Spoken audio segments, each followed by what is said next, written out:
아버지, 손님들이 헷갈리세요. 계산대엔 앉지 마세요. 저희도 불편합니다. 이 말을 들은 순간 68세 박춘호 씨의 세상이 무너져 내렸어요. 40년간 교장으로 존경받았던 남자가 자신의 친아들에게 이런 치욕적인 말을 들을 줄 누가 알았을까요? 하지만 이건 시작에 불과했어요. 정말 충격적인 진실은 따로 있었거든요.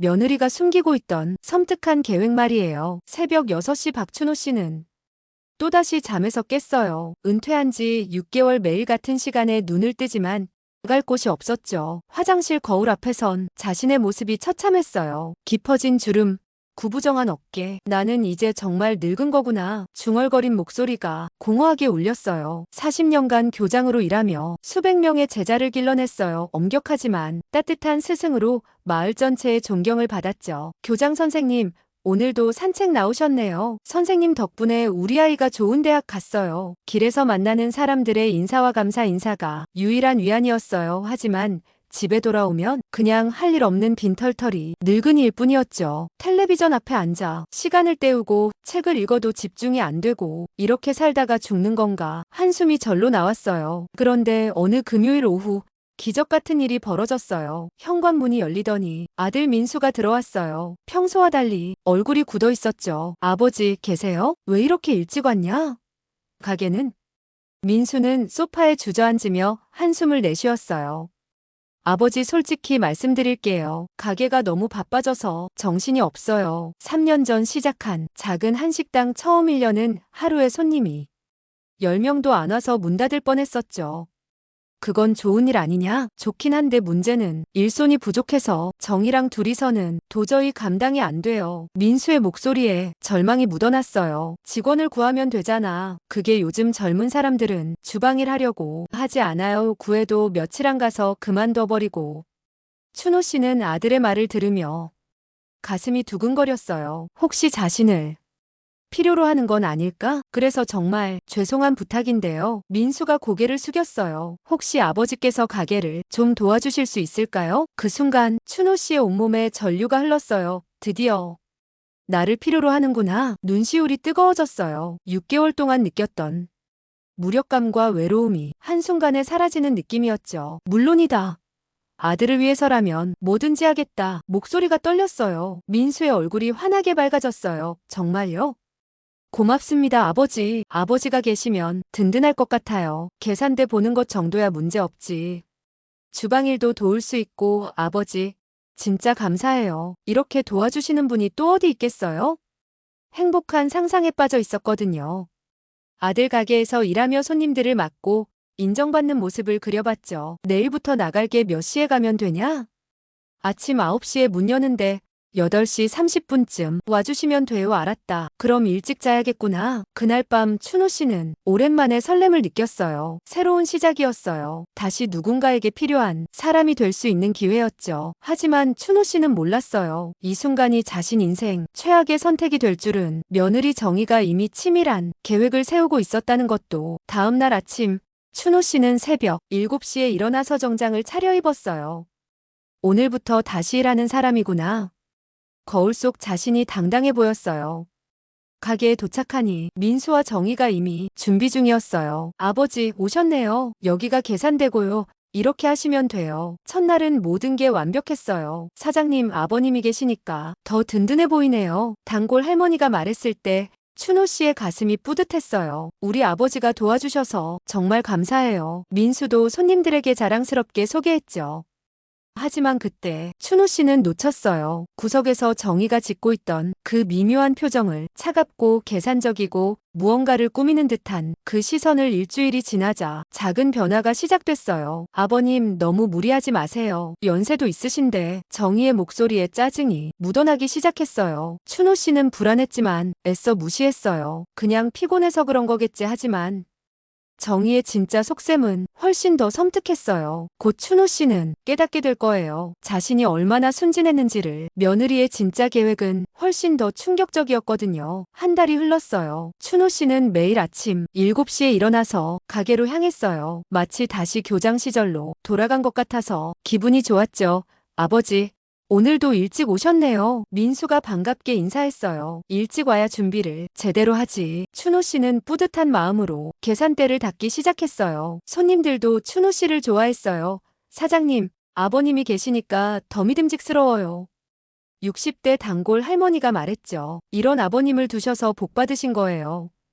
요즘 이런 분 흔하지 않아요. 그럴 때마다 춘호 씨는 가슴이 벅차올랐어요. 역시 내가 여기 있어야 하는구나. 하지만 며칠 전부터 이상한 일들이 벌어지기 시작했어요. 정희가 춘호 씨를 보는 눈빛이 점점 차가워지고 있었거든요. 아버님 물 좀 떨어뜨리셨네요. 미안하다 바로 닦을게. 아니에요, 제가 할게요. 아버님은 좀 쉬세요. 말은 친절했지만 목소리에 짜증이 묻어났어요. 춘호 씨는 당황했어요. 내가 뭔가 잘못했나? 그런데 더 이상한 건 민수였어요. 처음에는 그렇게 고마워하더니 요즘에는 춘호 씨를 피하려는 것 같았어요.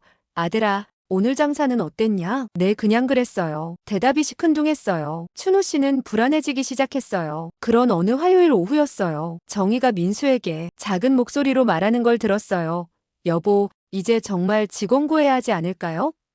직원을? 아버님도 힘드시잖아요. 연세도 있으신데. 춘호 씨의 등골이 오싹해졌어요. 설마 날 내보내려는 건가? 하지만 바로 다음에 들린 민수의 대답이 더 충격적이었어요. 그러게 아버지도 좀 쉬셔야 할 것 같긴 해. 순간 춘호 씨의 세상이 흔들렸어요. 아들도 나를 부담스러워하는 건가? 가슴이 터질 것 같았어요. 그날 밤 춘호 씨는 잠을 이룰 수 없었어요. 내가 방해가 되는 건가? 다음 날 아침 가게에 갔을 때 더 큰 충격이 기다리고 있었어요. 정희가 젊은 여자와 이야기하고 있었거든요. 언니, 정말 고마워 이렇게 도와줘서. 뭘 가족인데, 우리 정희가 힘들다는데 당연히 도와야지. 춘호 씨가 다가가자 두 사람이 급히 말을 멈췄어요. 아버님 오셨네요. 이분은 제 언니예요. 정희의 언니라는 여자가 어색하게 인사했어요. 안녕하세요 아버님. 뭔가 수상했어요. 정희와 언니가 주고받는 눈빛이 이상했거든요. 점심시간이었어요. 단골 할머니가 와서 계산을 하다가 말했어요. 사장님, 요즘 직원 뽑으신다면서요? 춘호 씨는 깜짝 놀랐어요. 직원을요? 네, 며느리분이 그러시던데 아버님이 너무 힘드시다고. 그 순간 춘호 씨 머릿속이 하얘졌어요. 벌써 소문이 나고 있었던 거예요. 자신이 짐이 되어서 직원을 구한다는 소문이. 아, 그렇군요. 겨우 그렇게 대답할 수 있었어요. 할머니는 계속 말했어요. 그런데 사장님 제 생각엔 아버님이 계시는 게 훨씬 좋은 것 같은데요. 젊은 직원들은 금방 그만두잖아요. 고맙습니다. 춘호 씨의 목소리가 떨렸어요. 할머니가 나간 후 춘호 씨는 정희에게 다가갔어요. 정희야. 네, 아버님. 혹시 내가 방해가 되냐? 정희는 잠깐 당황하더니 애매하게 웃었어요. 무슨 말씀이세요? 직원 구한다는 얘기 들었는데. 아, 그게 정희는 말을 얼버무렸어요. 아버님도 이제 쉬실 나이잖아요. 우리가 알아서 할게요. 그 말을 듣는 순간 춘호 씨의 가슴에 뭔가가 툭 하고 끊어지는 느낌이었어요. 아, 정말로 날 내쫓으려는구나. 눈시울이 뜨거워졌어요. 그때 민수가 주방에서 나왔어요. 아버지, 무슨 얘기하세요? 아들아, 내가 여기 있는 게 부담스럽니? 민수는 잠깐 머뭇거리더니 말했어요. 아니에요. 그런데 아버지도 좀 쉬시면 어떨까요? 완전히 배신당한 기분이었어요. 자신을 그렇게 간절히 도와달라고 했던 아들이 이제는 쉬라고 하고 있었어요. 춘호 씨는 쓴 웃음을 지었어요. 내일부터 좀 쉬어볼게. 그날 오후 춘호 씨는 일찍 집으로 돌아왔어요. 거울 앞에 선 자신의 모습이 초라해 보였어요. 역시 나는 쓸모없는 늙은이구나. 하지만 춘호 씨는 아직 몰랐어요. 정희가 숨기고 있는 진짜 이유를. 그리고 자신이 가지고 있는 무서운 카드가 있다는 것도. 며칠 후 춘호 씨는 우연히 정희와 그녀의 언니가 통화하는 걸 들었어요. 언니, 이제 곧 들어올 수 있을 것 같아. 시아버지가 물러나기만 하면. 그래? 다행이다. 우리 둘째도 일자리 찾고 있었는데. 춘호 씨는 경악했어요. 정희가 자신을 내쫓는 이유가 따로 있었던 거예요. 친정 식구들을 직원으로 들이려는 계략이었어요. 순간 분노가 치솟았어요. 이런 여우 같은 것이. 하지만 더 큰 충격은 따로 있었어요. 아버지, 손님들이 헷갈리세요. 계산대엔 앉지 마세요. 저희도 불편합니다. 이 말이 나온 순간 춘호 씨는 자신의 귀를 의심했어요. 하지만 이건 시작에 불과했어요. 정말 잔인한 건 그 다음에 일어날 일이었거든요. 그날은 평소와 다름없는 목요일이었어요. 춘호 씨는 아침 8시 30분에 가게에 도착했어요. 하지만 뭔가 분위기가 이상했어요. 정희와 민수가 심각한 표정으로 뭔가 이야기하고 있었거든요. 아버님 오셨네요. 정희의 인사가 어색했어요. 춘호 씨가 평소처럼 계산대 앞에 앉으려던 순간이었어요. 아버지 민수가 불렀어요. 뭐냐? 오늘부터 계산대는 정희가 할게요. 갑작스러운 말에 춘호 씨는 당황했어요. 왜? 내가 뭘 잘못했나? 잘못하신 건 아니에요. 그런데 민수는 말을 흐렸어요. 그런데 뭐? 손님들이 좀 헷갈려해요. 누가 사장인지. 그 말을 들은 순간 춘호 씨의 가슴이 철렁 내려앉았어요. 헷갈려해? 뭐? 아버지가 계산대에 계시니까 아버지가 사장인 줄 아는 손님들이 있어요. 춘호 씨는 어이가 없었어요. 그게 뭐가 문제냐? 나도 여기서 일하는 사람 아니냐? 그렇긴 하지만 정희가 끼어들었어요.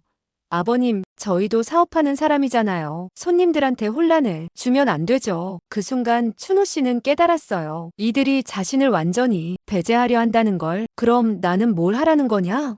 그냥 뒤에서 쉬셔도 되고요. 민수의 말에 춘호 씨는 분노가 치솟았어요. 쉬라고? 나보고 그냥 앉아서 구경하라는 말이냐? 바로 그때 단골 할머니가 들어왔어요. 사장님. 오늘은 뒤에 계시네요. 할머니가 춘호 씨에게 인사했어요. 춘호 씨가 대답하려던 순간 민수가 급하게 나섰어요. 아, 할머니, 저희 아버지세요. 사장은 저예요. 할머니는 어리둥절한 표정을 지었어요. 그럼 지금까지 제가 사장님이라고. 민수는 어색하게 웃었어요. 괜찮아요. 많이들 헷갈리세요. 그 순간 춘호 씨는 모든 게 무너지는 느낌이었어요. 자신의 존재 자체가 문제라는 거였어요. 할머니가 계산을 하면서 중얼거렸어요. 참 이상하네. 아버님이 사장님 같으신데. 그때였어요. 민수가 믿을 수 없는 말을 했어요. 아버지, 저희도 불편합니다. 그 순간 춘호 씨의 세상이 완전히 무너졌어요. 40년간 교장으로 존경받던 자신이 친아들에게 이런 굴욕을 당하다니. 할머니는 어색한 분위기를 느꼈는지 급히 나갔어요. 춘호 씨는 한동안 말을 할 수 없었어요. 가슴이 찢어지는 것 같았거든요. 알겠다. 겨우 그 한마디를 뱉었어요. 더 이상 참을 수 없었어요. 나는 이제 집에 가겠다. 아버지 민수가 부르려 했지만 춘호 씨는 돌아보지 않았어요. 집으로 향하는 길. 춘호 씨의 머릿속은 복잡했어요. 분노와 절망, 배신감이 뒤섞여 있었어요. 그런데 그때 떠오른 게 있었어요. 3년 전 민수가 가게를 시작할 때의 일이었어요. 아버지, 돈이 부족해서 도와주실 수 있을까요? 그때 춘호 씨는 자신이 전 재산을 털어서 아들을 도왔어요. 3천만 원이라는 거금을. 하지만 그뿐만이 아니었어요. 가게 운영하면서도 적자가 날 때마다 몰래 자신의 연금으로 메워줬거든요. 전기세, 가스비, 재료비. 아들이 모르게 얼마나 많은 돈을 대줬는지. 그런데 이제 와서 방해된다고. 집에 도착한 춘호 씨는 방으로 들어갔어요. 서랍 깊숙이 숨겨두었던 낡은 노트를 꺼냈어요. 3년간 가게에 들어간 모든 돈을 기록한 가계부였어요. 한 장 한 장 넘기면서 춘호 씨는 쓴웃음을 지었어요. 2022년 3월 전기세 미납 대납 마이너스 45만 원. 2022년 5월 식자재비 부족분 지원 마이너스 80만 원. 2022년 8월 임대료 연체분 지원 마이너스 200만 원. 아들 몰래 대신 낸 돈이 얼마나 되는지 세어봤어요. 총 1,800만 원. 자신의 연금과 퇴직금으로 대신 낸 거였어요. 민수는 이런 사실을 전혀 몰랐어요. 춘호 씨가 뒤에서 얼마나 많은 걸 희생했는지도 이제 알겠구나. 춘호 씨는 노트를 꽉 쥐었어요. 내가 얼마나 호구였는지. 그날 밤 춘호 씨는 결심했어요. 이제 진실을 알려줘야겠다고. 자신이 얼마나 헌신했는지, 그리고 얼마나 배신당했는지를. 다음 날 아침 민수가 찾아왔어요. 아버지, 어제는 죄송했어요. 춘호 씨는 차갑게 대답했어요. 괜찮다. 나도 이해한다. 정말요? 이제 내 역할은 끝난 것 같으니까. 민수는 안도의 표정을 지었어요. 그런데 춘호 씨의 다음 말에 얼굴이 굳어졌어요. 그런데 아들아, 우리 한번 얘기해야 할 게 있다. 무슨 얘기요? 춘호 씨는 노트를 꺼내며 말했어요. 내가 몰랐던 진실 말이야. 민수의 얼굴이 창백해지기 시작했어요. 뭔가 큰 폭풍이 몰아칠 것 같은 불안감이 감돌았거든요. 춘호 씨는 차분하게 말했어요. 3년 동안 내가 너희 가게에 얼마를 댔는지 아냐? 그 순간 민수의 세상이 흔들리기 시작했어요. 내가 3년 동안 대신 내고 정리한 돈이 얼만지 아냐? 춘호 씨의 이 한마디에 민수의 얼굴이 새하얗게 변했어요. 하지만 정말 충격적인 건 그 다음에 나올 숫자였어요. 상상을 초월하는 금액이었거든요. 민수는 멍하니 아버지를 바라봤어요. 무슨 말씀이세요? 춘호 씨는 차분하게 노트를 펼쳤어요. 앉아라, 천천히 들어봐. 민수는 떨리는 다리로 소파에 앉았어요. 춘호 씨는 첫 페이지를 가리키며 말하기 시작했어요. 2022년 3월 15일 전기요금 체납으로 전기가 끊어질 뻔했을 때 45만 원 내가 냈다. 민수는 기억이 났어요. 그때 정말 막막했었거든요. 그런데 갑자기 전기요금이 해결되어서 신기했었는데 아버지가. 춘호 씨는 계속했어요. 3월 28일 가스요금 30만 원. 4월 2일 쌀 떨어져서 긴급히 필요했던 쌀값 25만 원. 한 줄 한 줄 읽어내려갈 때마다 민수의 얼굴이 점점 창백해졌어요. 5월 10일 식자재 업체 외상값 80만 원. 내가 모르게 내가 갖다 줬다. 아버지, 그때 그 돈이. 춘호 씨는 민수의 말을 자르고 계속했어요. 8월 15일. 임대료 200만 원 연체되어서 내가 대신 냈다. 기억나냐? 민수는 머릿속이 하얘졌어요. 그때 임대료가 해결되어서 정말 다행이라고 생각했는데 모든 게 아버지의 도움이었다는 거였어요. 춘호 씨는 노트를 넘기며 계속 읽었어요. 9월, 10월, 11월 매달 부족한 운영비를 내가 메워줬다. 손가락으로 계산해보니 민수는 충격을 받았어요. 1년차만 해도 벌써 수백만 원이었거든요. 그런데 춘호 씨는 2년차, 3년차 기록까지 꺼냈어요. 2023년에는 더 많았다. 손님이 늘어났지만 재료비도 많이 들었거든.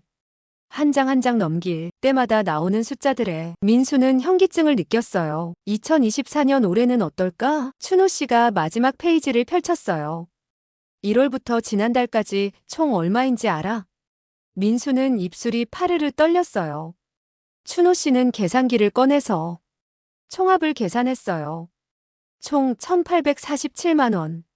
그 숫자를 듣는 순간 민수는 자리에서 주저앉을 뻔했어요. 거짓말이죠? 춘호 씨는 영수증 다발을 꺼냈어요. 영수증이 여기다 있다. 하나하나 확인해봐라. 민수의 손이 떨리며 영수증들을 훑어봤어요. 정말로 아버지 이름으로 결제된 것들이었어요. 전기요금, 가스요금, 식자재비, 임대료. 아버지 왜 말씀 안 하셨어요? 춘호 씨는 쓸쓸하게 웃었어요. 말하면 내가 부담스러워할까봐. 아들이 힘들어하는데 아버지가 도와주는 건 당연한 거 아니냐? 민수는 눈물이 핑 돌았어요. 자신이 얼마나 큰 실수를 했는지 깨닫기 시작했어요. 그런데 춘호 씨의 다음 말이 더 충격적이었어요. 그런데 아들아, 여기서 끝이 아니다. 뭐가 더 있어요? 춘호 씨는 또 다른 노트를 꺼냈어요. 내가 가게에서 일하면서 모은 돈도 있거든. 민수는 어리둥절했어요. 모은 돈이요? 나는 월급을 받지 않았지만 손님들이 주는 팁이나 부족한 거스름돈 같은 게 있었어. 그런 것들 모아놨다. 춘호 씨가 보여준 건 작은 통장이었어요. 3년 동안 모은 돈 238만 원. 민수는 완전히 너클 잃었어요. 아버지가 공짜로 일한 것도 모자라서 작은 돈까지 모아서 가게를 위해 써왔다는 거였어요. 그런데 춘호 씨의 마지막 한 방이 남아 있었어요. 그리고 이것도 봐라. 춘호 씨가 꺼낸 건 또 다른 기록이었어요. 내가 3년 동안 가게에서 일한 시간을 계산해봤다. 하루 평균 12시간씩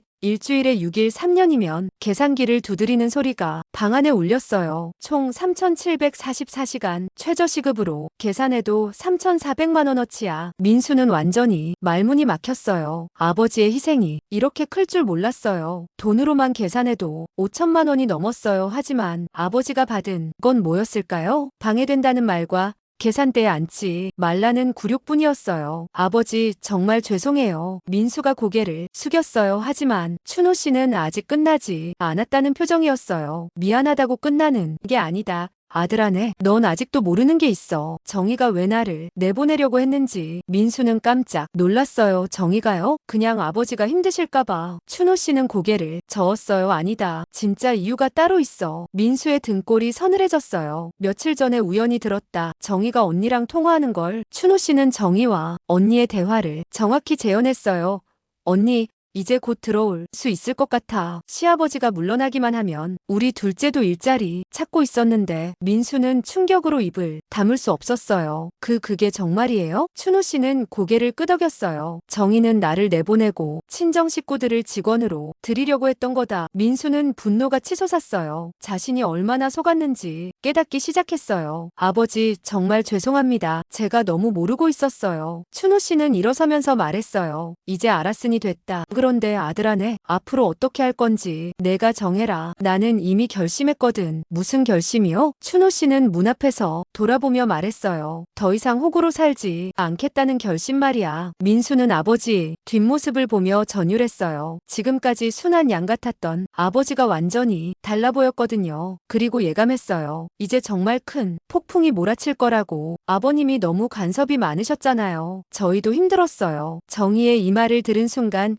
춘호 씨는 자신의 귀를 의심했어요. 하지만 이건 서막에 불과했어요. 정희의 진짜 악랄함은 이제부터 시작이었거든요. 민수가 집에 돌아간 다음 날 아침이었어요. 춘호 씨는 평소와 달리 늦잠을 잤어요. 더 이상 가게에 갈 이유가 없었거든요. 오전 10시쯤 현관문이 열렸어요. 민수와 정희가 함께 왔어요. 아버지, 어제 말씀하신 것 정말인가요? 민수의 얼굴은 밤새 고민한 흔적이 역력했어요. 뭐가? 아버지가 그렇게 많은 돈을 저 몰래. 춘호 씨는 정희를 바라봤어요. 정희는 어색한 미소를 띠고 있었지만 눈빛은 차가웠어요. 아버님, 혹시 오해가 있으신 건 아닐까요? 정희가 먼저 말했어요. 오해라고? 네, 저희가 아버님을 내보내려고 했다고 하시는데. 춘호 씨는 코웃음을 쳤어요. 내가 직접 들었는데 무슨 오해냐? 그때 정희가 믿을 수 없는 말을 했어요. 아버님이 너무 간섭이 많으셔서 저희도 힘들었어요. 뭐라고? 춘호 씨는 자신의 귀를 의심했어요. 간섭이 많았다고? 내가 언제? 정희는 태연하게 말했어요. 손님들한테 이것저것 말씀 많이 하시잖아요. 계산도 틀리시고. 그런 적 없다. 춘호 씨가 버럭 소리쳤어요. 하지만 정희는 계속했어요. 그리고 아버님이 계시면 저희가 자유롭게 일할 수 없어요. 민수도 정희 편을 들기 시작했어요. 아버지, 사실 정희 말도 맞아요. 아버지가 계시면 좀 불편할 때가 있었거든요. 배신감이 밀려왔어요. 어제까지만 해도 미안하다던 아들이 벌써 돌아섰어요. 불편하다고? 내가 뭘 어떻게 했는데? 정희가 구체적으로 말하기 시작했어요. 손님들한테 교장 선생님 시절 이야기 너무 많이 하세요. 가게가 사랑방이 아니잖아요. 그리고 저희 일하는 방식에 계속 간섭하시고. 춘호 씨는 어이가 없었어요. 내가 언제 간섭했냐? 도움을 준 거지. 도움이요? 저희는 방해라고 느꼈는데요. 정희의 말에 춘호 씨는 분노가 치솟았어요. 방해라고? 3년 동안 2천만 원 가까이 대준 게 방해였다고? 그때 정희가 정말 충격적인 말을 했어요. 그 돈 아버님이 혼자 결정하신 거잖아요. 저희가 달라고 했나요? 민수도 고개를 끄덕였어요. 맞아요. 아버지 저희가 모르게 하신 일인데 그걸로 은혜를 입었다고 할 수 있나요? 춘호 씨는 멍했어요. 이들이 이렇게까지 뻔뻔할 줄은 몰랐거든요. 그럼 그 돈 다 돌려줄 수 있냐? 정희가 대답했어요. 돈은 이미 다 쓴 돈이잖아요. 그리고 아버님이 주고 싶어서 주신 거 아니에요? 춘호 씨는 경악했어요. 주고 싶어서? 너희가 망하는 걸 보고만 있을 수 없어서 준 거다. 하지만 정희는 태연했어요. 그건 아버님 마음이고요. 저희는 그런 도움 없이도 잘할 수 있었어요. 거짓말. 춘호 씨가 소리쳤지만 정희는 계속했어요. 사실 아버님이 계시니까 더 힘들었어요. 눈치 보느라. 그리고 손님들도 아버님 때문에 불편해했어요. 누가 진짜 사장인지 몰라서. 민수가 거들었어요. 맞아요. 손님들이 많이 헷갈려 했어요. 춘호 씨는 이들이 완전히 돌아선 걸 깨달았어요. 어제의 미안함은 온데간데 없었어요. 그럼 이제 뭐 하자는 거냐? 정희가 차분하게 말했어요. 앞으로는 저희끼리 하겠어요. 아버님은 편히 쉬세요. 춘호 씨는 어이없어서 웃음이 나왔어요. 편히 쉬라고? 내 돈으로 키운 가게에서 나보고 손 떼라는 거냐? 정희의 표정이 차가워졌어요. 아버님 돈이라고 하시는데 증명할 수 있어요? 뭐? 영수증이 아버님 이름으로 되어 있다고 해서 그게 아버님 돈이라는 증거가 될까요? 정희의 말에 춘호 씨는 소름이 돋았어요. 이 여자가 이렇게까지 나올 줄 몰랐거든요. 그럼 뭐라는 거냐? 가족끼리 도와주는 건 당연한 거 아니에요? 그런데 그걸 가지고 계속 들먹이시면. 정희는 말을 흐렸어요. 민수도 거들었어요. 아버지, 저희도 아버지께 효도 많이 했잖아요. 서로 도와가며 사는 거죠. 춘호 씨는 기가 막혔어요. 효도? 너희가 나한테 뭘 해줬냐? 명절 때 용돈도 드리고 아버지 생신 때 선물도 사드리고 민수의 말에 춘호 씨는 황당했어요. 그게 효도냐? 내가 너희한테 쓴 돈이 10분의 1도 안 되는데? 하지만 이들은 아예 딴청을 피웠어요. 그런 식으로 따지면 안 되죠 가족인데. 정희가 마무리했어요. 아무튼 앞으로는 저희끼리 할 거예요. 아버님은 개입하지 마세요. 춘호 씨는 완전히 말문이 막혔어요. 이들이 이렇게 뻔뻔할 줄 꿈에도 몰랐거든요. 그날 오후 동네에 소문이 돌기 시작했어요. 교장 선생님이 아들 가게에서 쫓겨났다더라. 간섭이 너무 심해서 며느리가 못 참겠다고 했다더라. 연세도 있으신데 일을 하겠다고 고집 부리셔서 춘호 씨는 밖에 나갈 면목이 없었어요. 40년간 쌓아온 명예가 하루아침에 무너져 내렸어요. 하지만 정희는 여기서 멈추지 않았어요. 며칠 후 더 충격적인 일이 벌어졌어요. 정희가 동네 사람들에게 퍼뜨린 소문 때문이었어요. 시아버지가 치매 초기 증상이 있으신 것 같다고, 계산도 자꾸 틀리시고 같은 말을 반복하신다고, 그래서 어쩔 수 없이 쉬시게 했다고. 춘호 씨는 이 소문을 듣고 완전히 폭발했어요. 치매라고? 이 악독한 여자가. 하지만 반박할 방법이 없었어요. 소문은 이미 동네 전체에 퍼져 있었고 사람들은 동정 어린 눈으로 춘호 씨를 바라봤어요. 교장 선생님, 많이 힘드시겠어요. 연세가 있으시니까. 그때 춘호 씨는 깨달았어요. 이대로 가만히 있으면 완전히 망가질 거라고. 그리고 결심했어요. 이제 진짜 반격을 시작해야겠다고. 정희가 모르는 비밀 카드가 하나 더 있었거든요. 그것만큼은 절대 예상하지 못할 거였어요. 춘호 씨는 방 안에서 또 다른 서류를 꺼냈어요. 가게 임대차 계약서였어요. 그런데 거기에 적힌 이름이 놀라웠어요. 박춘호 가게의 실제 임대인은 바로 춘호 씨 자신이었거든요. 이제 진짜 게임이 시작될 시간이었어요. 이 건물 임대인이 누구인지 아냐? 춘호 씨의 이 한마디에 정희와 민수의 얼굴이 동시에 굳어졌어요. 하지만 정말 충격적인 건 그 다음에 나온 진실이었어요. 상상도 못한 반전이었거든요. 일주일이 지났어요. 춘호 씨는 집에서 나오지 않았어요. 동네 사람들의 동정 어린 시선을 견딜 수 없었거든요. 그런데 그날 오후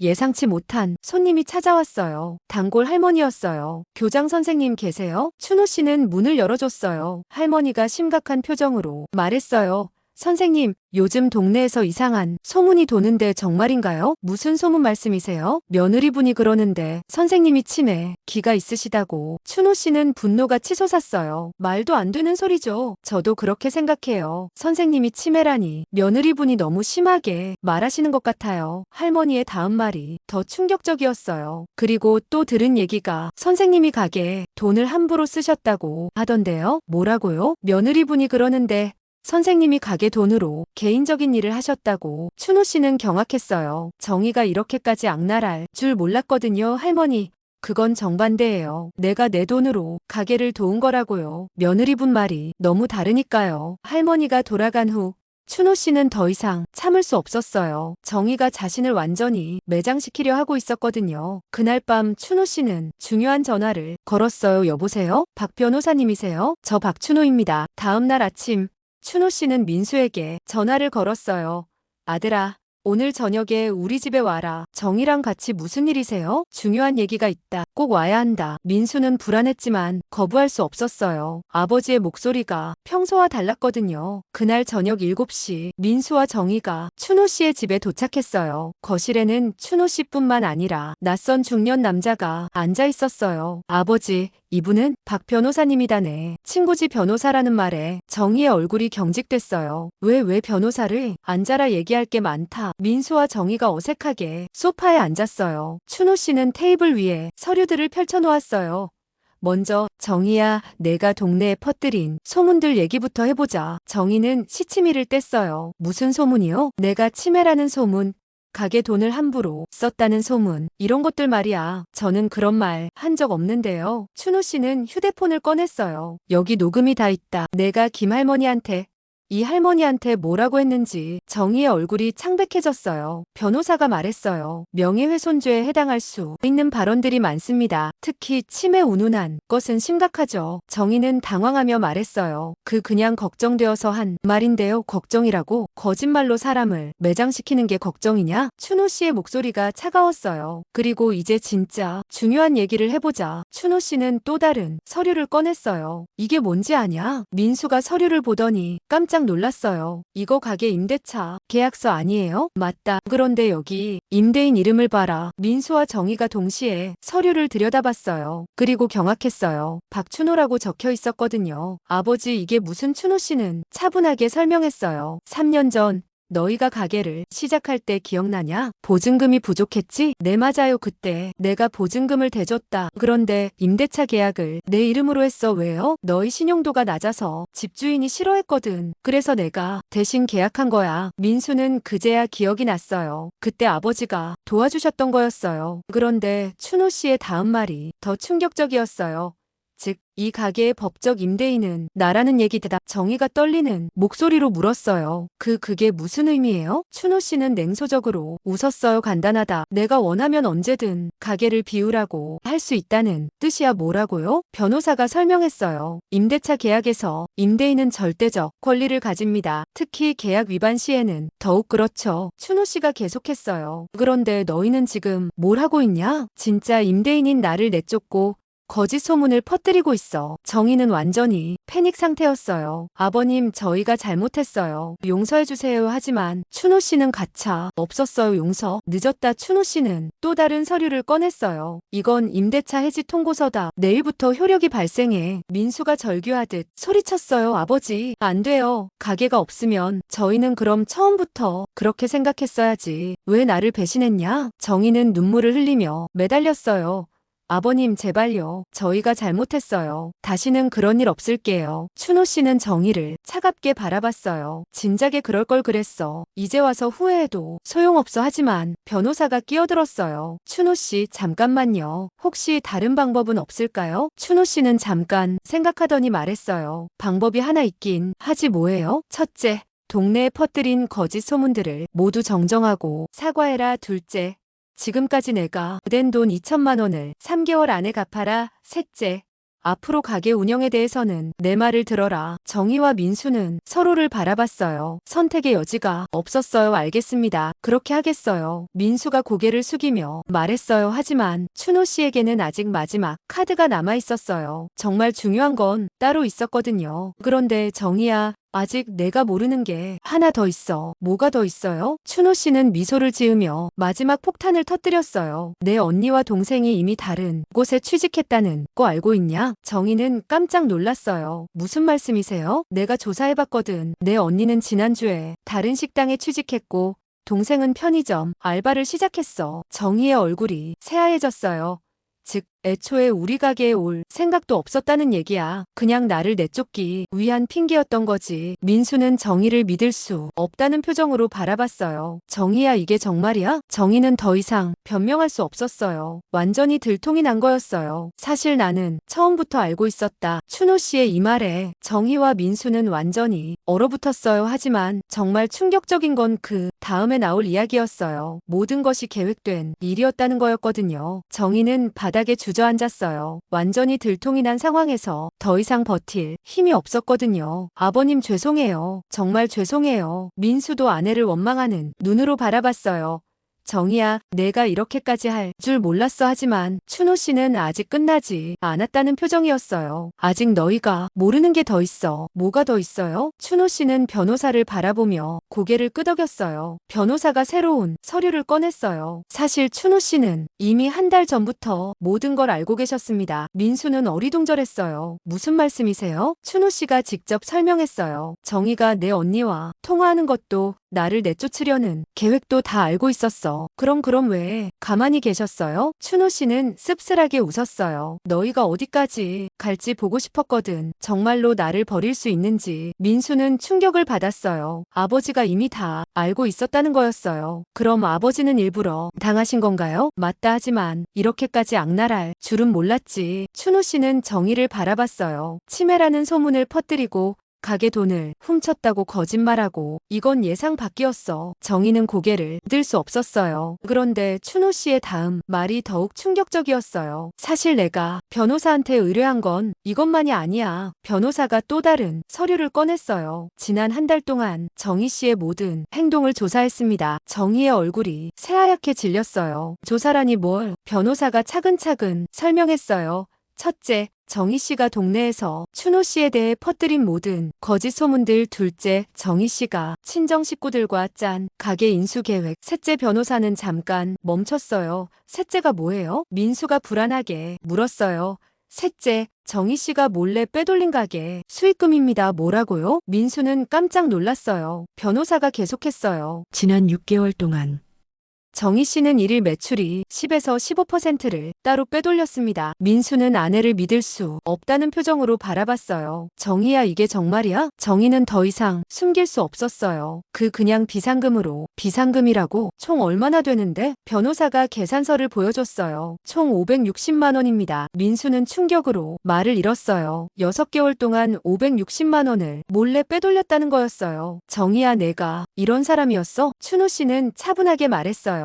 이제 알겠냐? 내 아내가 어떤 사람인지. 하지만 더 충격적인 사실이 남아있었어요. 변호사가 마지막 폭탄을 터뜨렸어요. 그리고 정희 씨는 이미 다른 가게를 알아보고 있었습니다. 다른 가게요? 내 시아버지를 내보낸 후 이 가게를 정리하고 더 큰 곳으로 이전할 계획이었습니다. 민수는 완전히 넋을 잃었어요. 정희의 계획은 단순히 춘호 씨를 내보내는 게 아니었어요. 아예 가게를 이전해서 새롭게 시작하려던 거였어요. 정희야, 진짜야? 정희는 눈물을 흘리며 고백했어요. 미안해. 나도 우리 가족을 위해서. 가족을 위해서? 아버지도 우리 가족 아니야? 민수의 목소리가 떨렸어요. 춘호 씨는 마지막으로 말했어요. 이제 선택해라. 아들아, 나와 정희 중에 누가 진짜 가족인지. 민수는 깊은 고민에 빠졌어요. 한쪽은 40년 동안 자신을 키워준 아버지, 다른 쪽은 자신을 속이고 배신한 아내. 선택은 명확했어요. 아버지, 정말 죄송합니다. 민수가 깊게 고개를 숙였어요.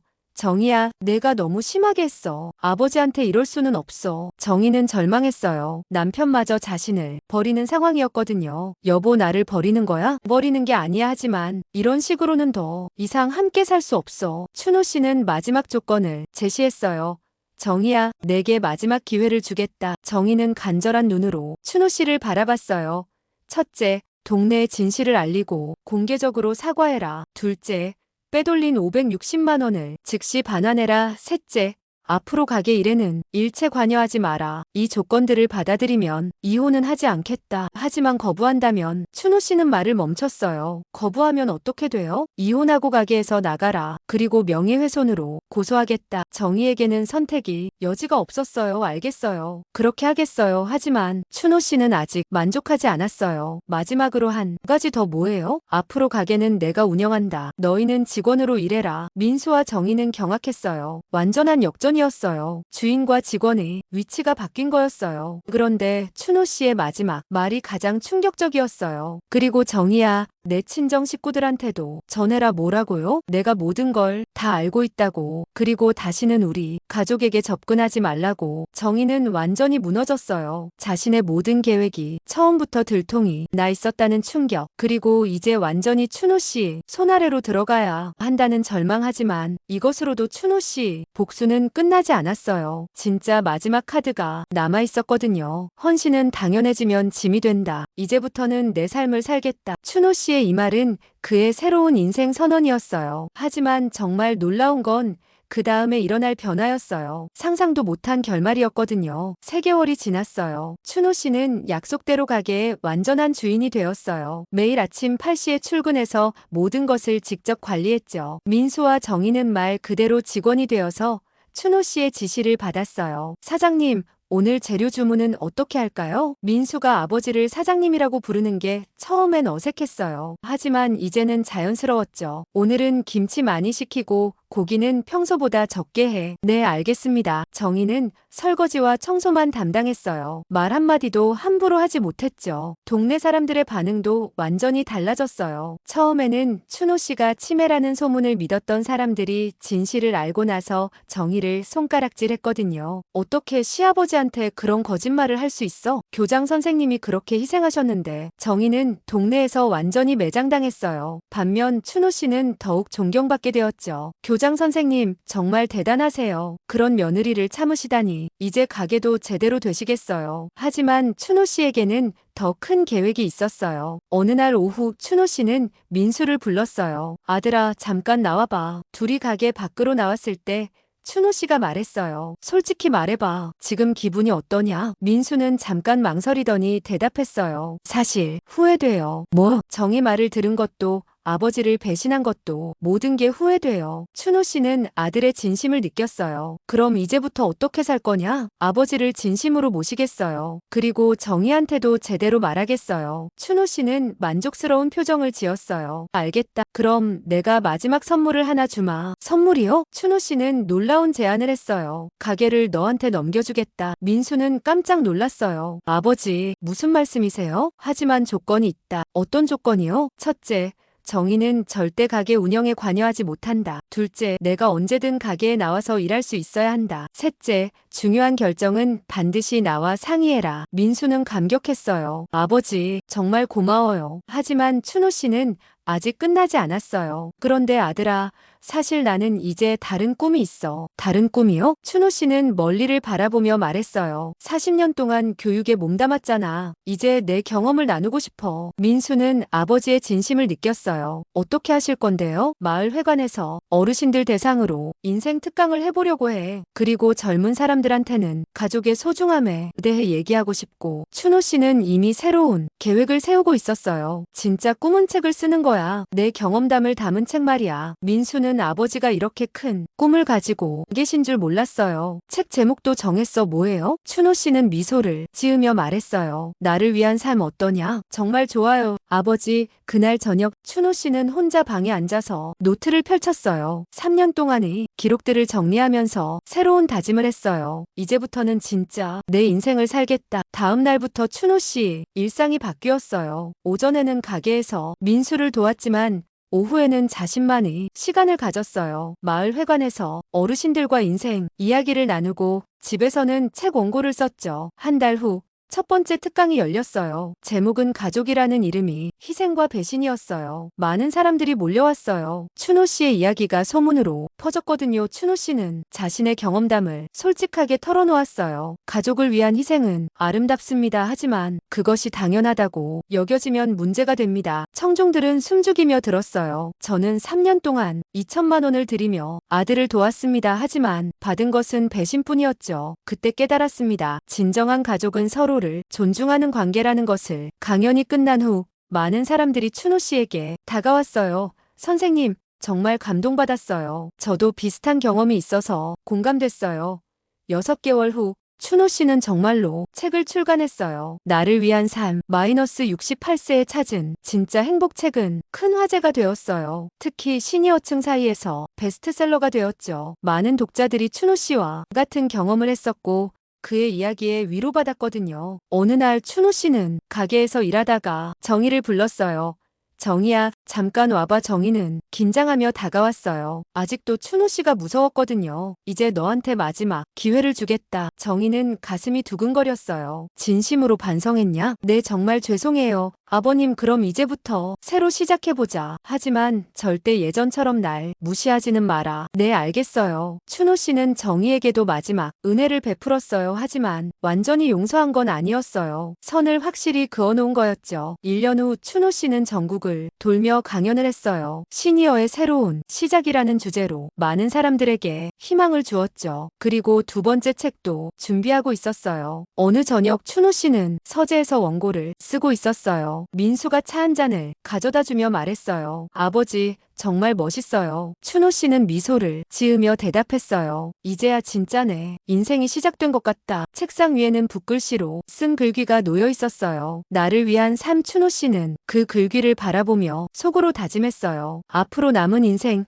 정말 의미 있게 살겠다고. 그리고 이 이야기를 통해 많은 사람들이 자신의 소중함을 깨닫기를 바란다고. 마지막으로 춘호 씨가 새 책에 쓴 문장이 있어요. 헌신은 아름다운 일이다. 하지만 나 자신을 잃어버리는 희생은 아니다. 진정한 사랑은 서로를 존중하는 것에서 시작된다. 그리고 언제든 몇 살이든 새로운 시작은 가능하다. 68세에 찾은 나의 진짜 인생처럼 창밖으로 따뜻한 햇살이 비쳐 들어왔어요.